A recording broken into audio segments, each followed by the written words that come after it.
Hi everybody, my name's Larry Hinkle and I'm back with my second video, which is actually really a continuation of my first video where I showed you some hand exercises that I was taught. This is based on the Henry Adler method of manipulating the drumsticks. So I'm going to give you the Cliff Notes version to that video for anyone who didn't watch it. This method has a certain grip, and the butt of the stick goes in the back of the hand, right there where the joint is formed, or the crease is formed by the thumb. Okay, the first joint of every finger gets laid across the stick. You got to bring the pinky all the way to the back of the hand for this to happen. You lay the thumb right where it can go. Okay, the stick does not extend into the wrist. Okay, this makes a big hole in your hand that you should be able to do this to and actually see light through there. Okay, you want to hold your stick away from your palm. Your thumb will stick out a little bit in relation to your index finger if you're doing it right. Okay, that's what I call the contact points. You do that with both hands. You flip them around like this. You point your sticks right up in the air. You keep your forearms parallel with the ground. The bottom of your forearms face the ground and parallel with the ground. Okay? These are exercises. You do not play like this. I repeat, you do not play like this. These are to develop the muscles in here that you will use for playing like this later on. But first you have to do these. So we're going to squeeze. We're going to do full strokes all the way down, all the way up. We're going to try to do it as loud as we can, as fast as we can, with using no elbow. Just BAM! While squeezing. Never let up on the squeeze, even during the stroke. Okay, that was the contents of the first video. I'd like to continue on with that and show you half strokes. These, of course, were just full strokes that I just did. Half strokes are done the same way, with the same concept, same contact points, squeezing, the forearms parallel, sticks pointed up. You're aiming for good trajectory, a perpendicular trajectory from the floor is what you're aiming for. Okay, half strokes look like this.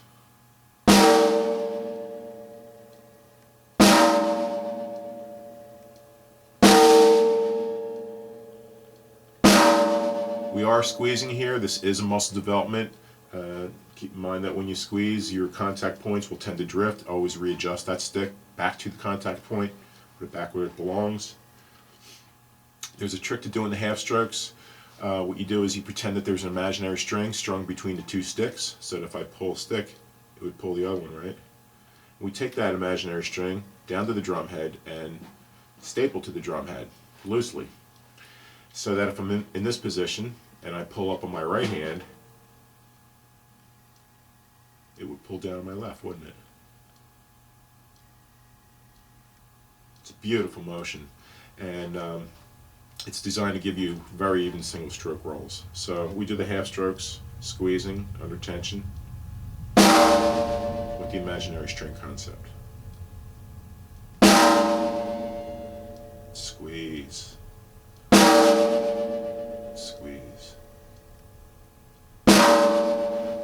Okay, so that's the main wrist builder exercise, is the full stroke, the half stroke. Once you've done that for a sufficient amount of time and you build up enough strength in your forearms and your hands and your fingers, then you move on to the next family of exercises, and this is where we open our hands up like this. This is how we're going to play.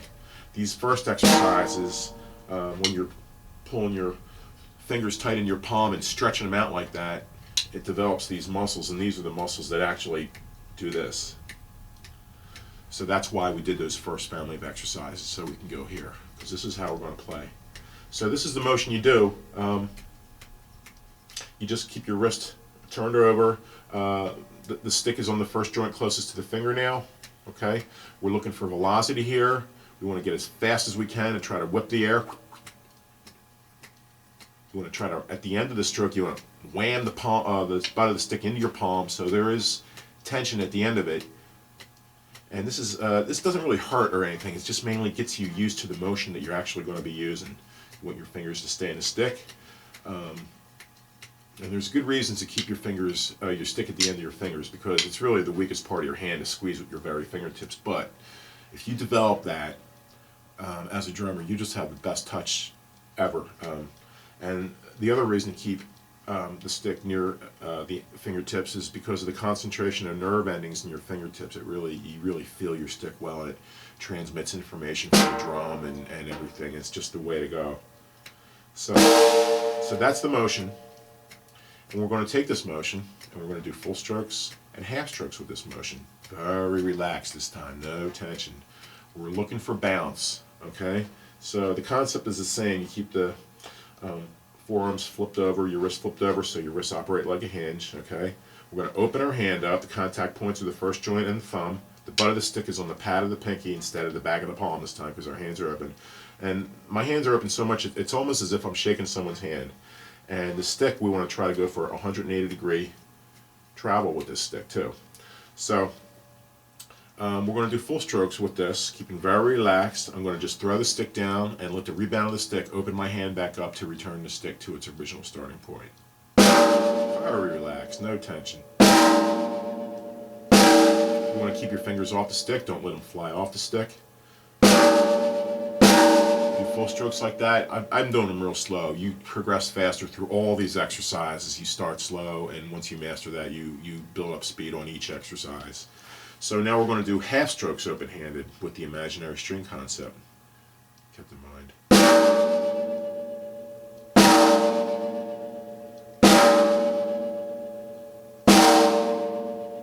You want to aim for beautiful trajectory here. So that's the main exercises, and there's another family of exercises which is where you build your finger muscles up. You're going to just take your finger and keep your wrist flipped over and work each individual finger, bouncing the stick on the drum head, very low height and stick height, just as fast as you can.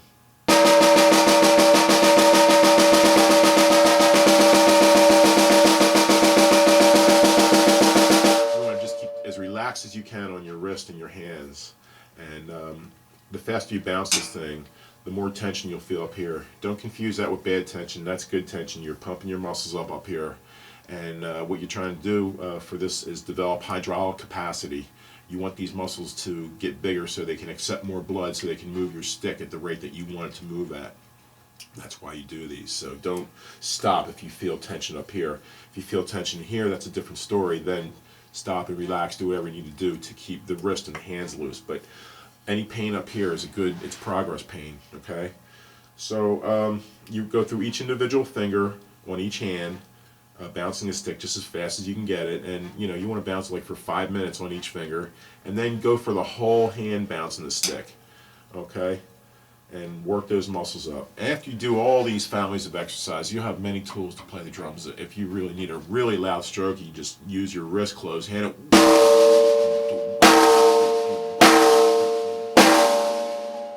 Most of the times you're playing open-handed though. I play like this most of the time.